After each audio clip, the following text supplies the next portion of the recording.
Garnier a la parole.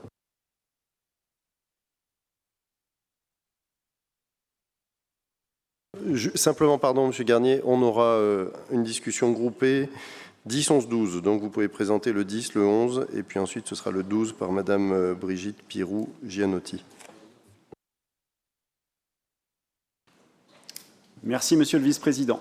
Ce rapport met en avant la nécessité de transmettre des paysages, fierté du territoire et de préserver la biodiversité.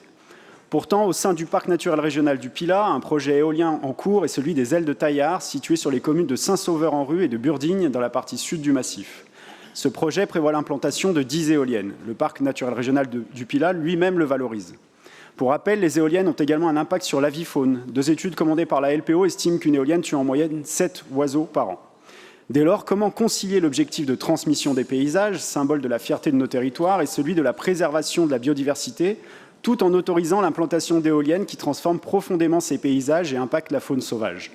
Comment expliquer que Laurent Wauquiez affirmait en mars 2024 que la région se désengage de tout projet éolien, allant même jusqu'à annoncer soutenir des recours contre des collectivités qui porteraient des projets, tout en approuvant des chartes de parcs naturels régionaux qui assurent la promotion et la valorisation des projets éoliens sur leur territoire?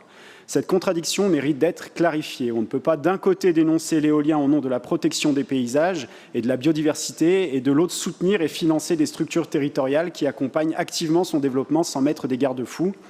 Donc nous vous demandons d'ajouter qu'il est essentiel de s'opposer à l'implantation d'éoliennes dans les périmètres des PNR afin de concilier l'objectif de transmission des paysages et de préservation de la biodiversité.